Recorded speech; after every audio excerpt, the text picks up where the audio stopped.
কলিকাতা বিশ্ববিদ্যালয় BA six সেমিস্টারের সকল ছাত্রছাত্রী, তোমাদের যাদের থার্ড সেমিস্টারে এডুকেশান সাবজেক্টের ওপর সাবলি রয়েছে, অর্থাৎ এডুকেশান জি অথবা সিসি থ্রি পেপারে তোমাদের যাদের সাবলি রয়েছে, তোমাদের জন্য আজকের এই ভিডিওটি মোস্ট ইম্পর্ট্যান্ট হতে চলেছে। কারণ আজকের এই ভিডিওটিতে তোমাদের জন্য বাছাই করা তোমাদের প্রিভিয়াস ইয়ার 2019 এবং 2023 সালের মোস্ট ইম্পর্ট্যান্ট এসকিউ কোশ্চেনের সমাধান নিয়ে আলোচনা করব এবং তার সাথে তোমাদের বেশ কিছু এক্সট্রা কোশ্চেনের অ্যান্সার নিয়ে আলোচনা করব, যে কোশ্চেনগুলি তোমাদের এবছর পরীক্ষা আসার সম্ভাবনা খুবই রয়েছে। পূর্বের ভিডিওতে আমি তোমাদের 2022 এবং 2020 এবং 2021 সালের সম্পূর্ণ 3 বছরের কোশ্চেনের সমাধান নিয়ে আলোচনা করেছি। তোমরা যারা এখনও পর্যন্ত সেই ভিডিওগুলি দেখোনি, অবশ্যই তোমরা এই চ্যানেলে ভিজিট করে সেই ভিডিওগুলি দেখে নিও। কোশ্চেনের অ্যান্সারে যাওয়ার আগে তোমাদের যে বিষয়ে বলার ছিল, তোমাদের এই সাবজেক্টের ওপর থেকে সম্পূর্ণ স্টাডি মেটেরিয়াল অর্থাৎ পিডিএফ নোটস রেডি রয়েছে। তোমরা যদি কেউ স্টাডি মেটেরিয়াল অর্থাৎ পিডিএফ নোটস পারচেস করতে চাও, তাহলে অবশ্যই স্ক্রিনে দেওয়া হোয়াটসঅ্যাপ নম্বরে SMS-এর মাধ্যমে যোগাযোগ করে তোমরা সম্পূর্ণ পিডিএফ নোটসটি সংগ্রহ করতে পারো। এরপর দেখে নাও তোমাদের প্রিভিয়াস ইয়ার 2019 এবং 2023 সালের সম্পূর্ণ কোশ্চেনের এসকিউ কোশ্চেনের অ্যান্সারটি দেখে নাও। প্রথমে দেখো তোমাদের 2019 সালের যে এসকিউ কোশ্চেনগুলি এসেছিল তার সম্পূর্ণ সমাধানটি দেখে নাও। 1 নম্বর কোশ্চেন ছিল, সমাজতত্ত্ব বলতে কী বোঝো? সমাজতত্ত্ব বলতে কী বোঝো? উত্তরটি হবে, সমাজবিজ্ঞান বা সমাজবিদ্যা বা সমাজতত্ত্ব হলো মানুষের সমাজ বা দলের বৈজ্ঞানিক আলোচনা শাস্ত্র। এতে সমাজবদ্ধ মানুষের জীবনের সামাজিক দিক এবং তাদের পারস্পরিক সম্পর্ক নিয়ে আলোচনা করা হয়। দ্বিতীয় কোশ্চেন, শিক্ষা প্রক্রিয়ায় সামাজিক মিথস্ক্রিয়ার যে কোনো দুটি গুরুত্ব উল্লেখ করো। উত্তরটি হবে 1 নম্বর রয়েছে, সামাজিক মিথস্ক্রিয়ার ফলে সমাজের অভ্যন্তরীণ সামাজিক আচার আচরণ ধারাবাহিকতা গড়ে ওঠে, এবং 2, সামাজিক মিথস্ক্রিয়ার ফলে বাস্তব উপযোগী শিক্ষা প্রক্রিয়া পরিবর্তিত হয়। 3 নম্বর কোশ্চেন ছিল, সামাজিকরণ কাকে বলে? উত্তরটি হবে, সামাজিকীকরণ এমন একটি প্রক্রিয়া যে প্রক্রিয়ার মাধ্যমে মানব শিশু সমাজের একজন কাঙ্ক্ষিত পূর্ণাঙ্গ সদস্য হিসেবে গড়ে ওঠে। সমাজবিজ্ঞানী কিংসলে ডেভিসের মতে সামাজিকীকরণ প্রক্রিয়ার মাধ্যমে ব্যক্তি পুরোপুরি সামাজিক মানুষে পরিণত হয়। সামাজিকীকরণ প্রক্রিয়া একটি জীবনব্যাপী এবং বহুমুখী প্রক্রিয়া। 4 নম্বর কোশ্চেন, সামাজিক বিচলন বলতে কী বোঝো? উত্তরটি হবে, কোনো ব্যক্তি বা গোষ্ঠীর সামাজিক স্তরবিন্যাসের একটি স্তর থেকে অন্য স্তরে উপনীত বা পৌঁছানোকে সামাজিক বিচলন বা সচলতা বলে। নেক্সট কোশ্চেন 5 নম্বর, সংস্কৃতির বৈশিষ্ট্য লেখো। উত্তরটি হবে, সংস্কৃতি শিখনের বিষয়। সংস্কৃতি হলো শিখনের একটি বিষয়। সংস্কৃতি কোনো জন্মগত বা সহজাত নয়, আমরা অর্জন করি বা সামাজিকরণের মাধ্যমে। 2, সংস্কৃতি একটি গতিময় প্রক্রিয়া। সংস্কৃতি হলো একটি গতিময় প্রক্রিয়া। সংস্কৃতি কখনো থেমে থাকে না, ধীরে পরিবর্তন হতে থাকে। 6 নম্বর কোশ্চেন, সামাজিক যোগাযোগের প্রকারভেদগুলি আলোচনা করো। উত্তরটি হবে, সামাজিক যোগাযোগের প্রকারভেদগুলি হলো 2 রকমের। এক, বাচনিক বা ভাষাগত যোগাযোগ, যখন দুজন ব্যক্তির মধ্যে ভাবের আদান প্রদান বা তথ্যের আদান প্রদান ভাষার মাধ্যমে সম্পন্ন হয়ে থাকে, তখন বাচনিক যোগাযোগ বলে। দ্বিতীয় বলা হয়েছে অবাচনিক বা ভাষাহীন যোগাযোগ। অবাচনিক যোগাযোগ হলো কোনো ভাষা বা শব্দ ব্যবহার না করে প্রেরক ও গ্রাহকের মধ্যে সুষ্ঠুভাবে যোগাযোগ সম্পন্ন করা। এরপর দেখো নেক্সট ইয়ার রয়েছে 2023 সালের এসকিউ কোশ্চেনগুলি রয়েছে। দেখো 1 নম্বর কোশ্চেন ছিল 2023 সালের, সমাজতত্ত্ব বলতে কী বোঝো? উত্তরটি হবে, সমাজবিজ্ঞান বা সমাজবিদ্যা বা সমাজতত্ত্ব হলো মানুষের সমাজ বা দলের বৈজ্ঞানিক আলোচনা শাস্ত্র। এতে সমাজবদ্ধ মানুষের জীবনের সামাজিক দিক এবং তাদের পারস্পরিক সম্পর্ক নিয়ে আলোচনা করা হয়। 2 নম্বর কোশ্চেন, সামাজিক পরিবর্তনের 2টি কারণ লেখো। উত্তরটি হবে 1, প্রযুক্তিগত কারণ। নতুন প্রযুক্তির উদ্ভাবন ও ব্যবহার সমাজের বিভিন্ন ক্ষেত্রে পরিবর্তন আনে। উদাহরণস্বরূপ, ইন্টারনেটের আবির্ভাব যোগাযোগ, শিক্ষা, ব্যবসা এবং বিনোদন সহ অনেক ক্ষেত্রে বিপ্লব ঘটিয়েছে। নতুন প্রযুক্তি মানুষের জীবনযাত্রার মান উন্নত করতে পারে, আবার কিছু ক্ষেত্রে নতুন সামাজিক সমস্যাও সৃষ্টি করতে পারে। 2 নম্বর বলা হয়েছে জনসংখ্যাগত কারণ। জনসংখ্যার আকার, গঠন এবং বিতরণের পরিবর্তন সামাজিক পরিবর্তন আনতে পারে। উদাহরণস্বরূপ, যদি কোনো সমাজে তরুণ প্রজন্মের সংখ্যা বৃদ্ধি পায়, তাহলে কর্মসংস্থান, শিক্ষা এবং অন্যান্য সামাজিক সেবার চাহিদা বাড়তে পারে। আবার বয়স্ক মানুষের সংখ্যা বৃদ্ধি পেলে স্বাস্থ্যসেবা এবং সামাজিক নিরাপত্তা ব্যবস্থার উপর চাপ সৃষ্টি হতে পারে। 3 নম্বর কোশ্চেন ছিল সামাজিক স্তরবিন্যাস বলতে কী বোঝো? উত্তরটি হবে সামাজিক স্তরবিন্যাস হলো এমন একটি ব্যবস্থা যেখানে অর্থ, সম্পদ, মেধা, বংশ, শিক্ষা, বয়স, পেশা, লিঙ্গ, ক্ষমতা ইত্যাদির ভিত্তিতে সমাজের বিদ্যমান জনসংখ্যাকে বিভিন্ন স্তরে বিভক্ত করা হয়। নেক্সট কোশ্চেন 4 নম্বর, উলম্ব বিচলন বলতে কী বোঝো? উত্তরটি হবে উলম্ব বিচলন বা উলম্ব গতিশীলতা হলো যখন কোনো ব্যক্তি বা গোষ্ঠী সামাজিক শ্রেণীবিন্যাসের মধ্যে এক স্তর থেকে অন্য স্তরে যায়। এই বিচলন সাধারণত দুটি দিকে হতে পারে। এক, ঊর্ধ্বমুখী বিচলন, যখন কোনো ব্যক্তি বা গোষ্ঠী নিম্ন স্তর থেকে উচ্চ স্তরে যায়, যেমন একজন শ্রমিক কঠোর পরিশ্রম করে পদোন্নতি পেয়ে ম্যানেজার হলেন। 2, নিম্নমুখী বিচলন, যখন কোনো ব্যক্তি বা গোষ্ঠী উচ্চ স্তর থেকে নিম্ন স্তরে নেমে আসে, যেমন একজন ধনী ব্যবসায়ী লোকসানের কারণে গরিব হয়ে গেলেন। নেক্সট 5 নম্বর কোশ্চেন ছিল শিক্ষার সমাজতত্ত্বের প্রকৃতি লেখো। উত্তরটি হবে 1, গতিশীল প্রক্রিয়া। সমাজ এবং শিক্ষা উভয়ই পরিবর্তনশীল, তাই শিক্ষার সমাজতত্ত্ব সময়ের সাথে পরিবর্তিত হয় এবং নতুন সামাজিক সমস্যা ও চাহিদা অনুযায়ী নিজেদের পরিবর্তন করে। 2, মূল্যবোধ নিরপেক্ষ দৃষ্টিভঙ্গি। শিক্ষার সমাজতত্ত্ব কোনো বিশেষ মূল্যবোধ বা আদর্শের প্রতি পক্ষপাতিত্ব করে না। এখানে সমাজ ও শিক্ষার সম্পর্কে নৈব্যক্তিকভাবে বিশ্লেষণ করা হয়। 6 নম্বর কোশ্চেন, প্রান্তিক গোষ্ঠীর দুটি বৈশিষ্ট্য লেখো। উত্তরটি হবে 1, সামাজিক বিচ্ছিন্নতা। প্রান্তিক গোষ্ঠীর সদস্যরা প্রায়শই সমাজের মূলধার থেকে বিচ্ছিন্ন থাকে। তারা সামাজিক, অর্থনৈতিক ও রাজনৈতিক কর্মকাণ্ডে অংশগ্রহণের সীমিত সুযোগ পায়। এর ফলে তারা সমাজের অন্যান্য সদস্যদের তুলনায় কম সুযোগ সুবিধা ভোগ করে। 2, বঞ্চনা ও বৈষম্য। প্রান্তিক গোষ্ঠীর সদস্যরা প্রায়শই বঞ্চনা ও বৈষম্যের শিকার হয়। তারা শিক্ষা, স্বাস্থ্য, কর্মসংস্থান এবং অন্যান্য মৌলিক অধিকার থেকে বঞ্চিত হতে পারে।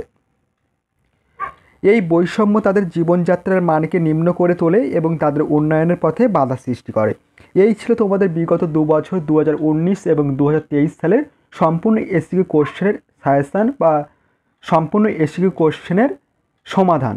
পূর্বের ভিডিওগুলিতে আমি তোমাদের বিগত 3 বছর মোস্ট ইম্পর্টেন্ট 2020, 2022 এবং 2021 সালের সম্পূর্ণ এসিকিউ কোশ্চেনের সমাধান নিয়ে আলোচনা করেছি। এরপর দেখো তোমাদের জন্য বেশ কিছু এক্সট্রা কোশ্চেনের সাজেশান রাখা হয়েছে, এক্সট্রা কোশ্চেন অ্যান্সার রাখা হয়েছে তোমাদের এই সাবজেক্টের ওপর থেকে, তোমরা দেখে নাও। 1 নম্বর কোশ্চেন দেখো, এক্সট্রা কোশ্চেন রাখা হয়েছে, সংস্কৃতির নির্ধারকগুলির নাম লেখো। উত্তরটি হবে সংস্কৃতির নির্ধারকগুলি হলো শিক্ষা, ভৌগোলিক উপাদান, মূল্যবোধ, প্রযুক্তিবিদ্যা। 2 নম্বর প্রশ্ন, গোষ্ঠী কত প্রকার ও কী কী? উত্তরটি হবে গোষ্ঠী 3 প্রকার। 1, প্রাথমিক গোষ্ঠী, 2, গৌণ গোষ্ঠী, 3, স্বল্পস্থায়ী বা তাৎক্ষণিক গোষ্ঠী। 3 নম্বর কোশ্চেন, সামাজিক সচলতার দুটি সুবিধা লেখো। উত্তরটি হবে একজন ব্যক্তির সম্পূর্ণ সামগ্রিক উন্নতি অর্জনে সাহায্য করে। এবং 2 নম্বর বলা হয়েছে সমাজকে গতিশীল করে তোলে এবং ব্যক্তির মধ্যে ভালো চিন্তার বিকাশ ঘটায়। 4 নম্বর কোশ্চেন, সামাজিক সচলতার দুটি অসুবিধা লেখো। উত্তরটি হবে 1, নিম্নবিত্ত এবং উচ্চবিত্ত সমাজের মধ্যে এলোমেলো অবস্থায় নেতৃত্ব প্রদান করে। 2, ব্যক্তির মনোভাবের মধ্যে অহংকার এবং হীনমন্যতা সৃষ্টি করে। 5 নম্বর কোশ্চেন, সামাজিক যোগাযোগ বলতে কী বোঝো? উত্তরটি হবে সমাজে মানুষ একলা বসবাস করে না, মানুষ একে অপরের সঙ্গে সামাজিক আদান প্রদান ও একসঙ্গে বসবাসের দ্বারা সম্পর্ক স্থাপন করে থাকে। সামাজিক যোগাযোগ হলো সামাজিক আদান প্রদান প্রক্রিয়া দ্বারা একে অপরের সঙ্গে সম্পর্ক স্থাপন। 6 নম্বর কোশ্চেন ছিল সামাজিক গোষ্ঠী বলতে কী বোঝো?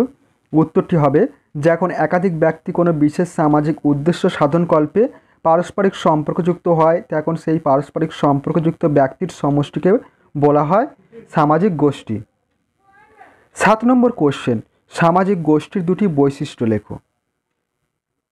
উত্তরটি হবে 1, সমাজে অন্তর্গত ব্যক্তিরা পারস্পরিক ক্রিয়া ও প্রতিক্রিয়ায় আবদ্ধ হয়। 2, গোষ্ঠীর সদস্যদের মধ্যে আমরা বোধ সৃষ্টি হয়। পরবর্তী কোশ্চেনের অ্যান্সারে যাওয়ার আগে তোমাদের যে বিষয়ে বলার ছিল, তোমাদের এই সাবজেক্টের উপর থেকে সম্পূর্ণ স্টাডি মেটেরিয়াল অর্থাৎ PDF নোটস রেডি রয়েছে। তোমরা যদি কেউ পারচেস করতে চাও অবশ্যই স্ক্রিনে দেওয়া হোয়াটসঅ্যাপ নম্বরে SMS এর মাধ্যমে যোগাযোগ করে সম্পূর্ণ PDF নোটসটি তোমরা সংগ্রহ করতে পারো। এরপর দেখো নেক্সট 8 নম্বর কোশ্চেন ছিল দেখো, প্রাথমিক গোষ্ঠী ও গৌণ গোষ্ঠীর মধ্যে দুটি পার্থক্য লেখো। উত্তরটি হবে 1, ক্ষুদ্র আয়তন বিশিষ্ট একটি সহজ সরল মুখোমুখি সম্পর্ক ভিত্তিক গোষ্ঠী হলো প্রাথমিক গোষ্ঠী। 2, এখানে ব্যক্তি স্বার্থ সার্বিক স্বার্থে রূপান্তরিত হয়।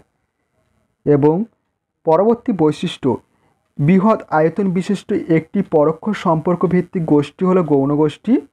এবং 2, এটি একটি ব্যক্তি সার্থক ও উদ্দেশ্য ভিত্তিক গঠন, গৌণ গোষ্ঠী। এরপর দেখো নেক্সট কোশ্চেন রাখা হয়েছে, সামাজিক প্রক্রিয়া বলতে কী বোঝো? উত্তরটি হবে, যে প্রক্রিয়া দ্বারা সমাজবদ্ধ মানুষ পর্যায়ক্রমে সামঞ্জস্যপূর্ণ প্রতিক্রিয়া সম্পাদন করে সামাজিক লক্ষ্যের দিকে অগ্রসর হয় তাকেই বলা হয় সামাজিক প্রক্রিয়া। 10 নম্বর কোশ্চেন, শিক্ষাকে সামাজিক প্রক্রিয়া বলা হয় কেন? দুটি কারণ লেখো। উত্তরটি হবে, শিক্ষাকে সামাজিক প্রক্রিয়া বলা হয় কারণ 1, সমাজের মতো শিক্ষাক্ষেত্রে ব্যক্তিতে পারস্পরিক ক্রিয়া প্রতিক্রিয়া সম্পাদিত হয়। 2, সামাজিক প্রক্রিয়ার মাধ্যমে যেমন সমাজের অগ্রগতি হয় তেমনি শিক্ষার মাধ্যমেও সমাজের অগ্রগতি হয়। 11 নম্বর কোশ্চেন, শিক্ষাকে সামাজিক পরিবর্তনের হাতিয়ার বলা হয় কেন? দুটি কারণ লেখো। উত্তরটি হবে, শিক্ষাকে সামাজিক পরিবর্তনের হাতিয়ার বলা হয় কারণ 1, শিক্ষা নতুন নতুন ভাবধারা দ্বারা পুরাতন সামাজিক সংস্কারগুলিকে সংশোধন করে থাকে। 2, শিক্ষা সমাজস্থ ব্যক্তিবর্গের চেতনা ও বিবেককে জাগ্রত করে, মানসিক ও সামাজিক সম্পর্ক সহজ করে। 12 নম্বর কোশ্চেন, সামাজিক পরিবর্তন কি? উত্তরটি হবে, সামাজিক পরিবর্তন হলো এমন একটি প্রক্রিয়া যা বিভিন্ন ধরনের আদান প্রদানের মধ্য দিয়ে সংগঠিত হয়ে মানুষের জীবনধারার এবং মানুষের মনোভাবের পরিবর্তন ঘটায়। 13 নম্বর কোশ্চেন, সামাজিক পরিবর্তনের দুটি বৈশিষ্ট্য উল্লেখ করো। উত্তরটি হবে, সামাজিক পরিবর্তন বিচিত্রময়। 2, সামাজিক পরিবর্তন দ্রুতগতি সম্পূর্ণ।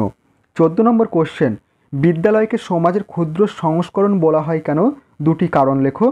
উত্তরটি হবে, বিদ্যালয়কে সমাজের ক্ষুদ্র সংস্করণ বলা হয় কারণ 1, দলবদ্ধ মানুষ সাধারণ উদ্দেশ্যে ব্যক্তিতে সম্পর্ক সচেতন মানসিক প্রতিক্রিয়া ইত্যাদি বৈশিষ্ট্যগুলি সমাজ ও শিক্ষালয়ের মধ্যে বর্তমান। 2, লক্ষ্য চাহিদার পরিপ্রেক্ষিতে সমাজ ও শিক্ষালয় পরস্পরের নির্ভরশীল। 15 নম্বর কোশ্চেন, প্রত্যক্ষ শিক্ষার মাধ্যমগুলি কী কী? উত্তরটি হবে, বিদ্যালয়, গ্রন্থাগার ও সংগ্রহশালা হলো প্রত্যক্ষ শিক্ষার প্রধান মাধ্যম। 16 নম্বর কোশ্চেন, শিক্ষার পরোক্ষ মাধ্যমগুলি কী কী? উত্তরটি হবে, পরিবার, রাষ্ট্র ও বিভিন্ন সামাজিক প্রতিষ্ঠান। 17 নম্বর কোশ্চেন, একটি গঠনমূলক প্রতিষ্ঠানের নাম লেখো। উত্তরটি হবে, পরিবার হলো একটি গঠনমূলক সামাজিক প্রতিষ্ঠান। 18 নম্বর কোশ্চেন, স্কুলের 3টে কাজ উল্লেখ করো। উত্তরটি হবে, স্কুলের বিভিন্ন কাজের মধ্যে উল্লেখযোগ্য 3টি কাজ হলো বাছাই করা, শিক্ষার্থীদের সুপ্ত শক্তির বিকাশ ঘটানো এবং বৌদ্ধিক ও নৈতিক বিকাশ ঘটানো। 19 নম্বর কোশ্চেন, ধর্ম প্রতিষ্ঠানের মূল কাজ কী? উত্তরটি হবে, ধর্ম প্রতিষ্ঠান মানুষের মনে বিভিন্ন ধর্মীয় আচার অনুষ্ঠানের মাধ্যমে ব্যক্তির নৈতিক ও আধ্যাত্মিক উন্নতি লাভে সাহায্য করে। 20 নম্বর কোশ্চেন, শিক্ষাক্ষেত্রে রাষ্ট্রের ভূমিকা কীরূপ হবে? উত্তরটি হবে, শিক্ষাক্ষেত্রে রাষ্ট্রের ভূমিকা স্বৈরাচারী হবে না। 21 নম্বর কোশ্চেন, রাষ্ট্র নিয়ন্ত্রিত শিক্ষার মূল বৈশিষ্ট্য কী? উত্তরটি হবে, রাষ্ট্র নিয়ন্ত্রণ শিক্ষার মূল বৈশিষ্ট্য হলো সাধারণ হওয়া, অন্যের সঙ্গে মিলেমিশে কাজ চালিয়ে যাওয়া এবং একটি বিশেষ মতবাদ শিক্ষার্থীদের মনে শিক্ষার মাধ্যমে গেঁথে দেওয়া। 22 নম্বর কোশ্চেন, শিক্ষায় গণমাধ্যমগুলির নাম লেখো অথবা যে কোনো 4টি গণমাধ্যমের নাম লেখো। উত্তরটি হবে, যে মাধ্যমগুলির সাহায্যে বসবাসকারী ব্যক্তিদের মধ্যে যোগাযোগ সম্ভব হয় সেগুলিকে শিক্ষায় গণমাধ্যম বলে, যেমন সংবাদপত্র, সিনেমা, রেডিও এবং দূরদর্শন। এবং 23 নম্বর কোশ্চেন, কয়েকটি অনুষঙ্গমূলক সামাজিক প্রক্রিয়া উদাহরণ দাও। উত্তরটি হবে, অনুষঙ্গমূলক সামাজিক প্রক্রিয়াগুলি হলো সহযোগিতা, সহাবস্থান, আত্মীকরণ ইত্যাদি। নেক্সট কোশ্চেন 24 নম্বর, সংবাদপত্রের 2টি ত্রুটি উল্লেখ করো। উত্তরটি হবে, 1, সংবাদপত্র মিথ্যা পক্ষপাতমূলক সংবাদ ও তার ব্যাখ্যা প্রচার করতে পারে। 2, সংবাদপত্রে নানা রূপ অভ্যাস গঠন শিক্ষা ব্যবস্থা ও শিক্ষকদের প্রতি বিরূপ মনোভাব ছাত্রদের মনে তৈরি করতে পারে। এই ছিল তোমাদের সম্পূর্ণ কোশ্চেনের অ্যান্সার। তোমাদের বেশ কিছু এক্সট্রা কোশ্চেন এবং তোমাদের প্রিভিয়াস ইয়ার 2019 এবং 2023 সালের সম্পূর্ণ এসিকিউ কোশ্চেনের সমাধান নিয়ে আলোচনা করা হলো। ভিডিওটি আজ এই পর্যন্ত। তোমাদের সঙ্গে দেখা হবে পরবর্তী নেক্সট গুরুত্বপূর্ণ ভিডিওটিতে।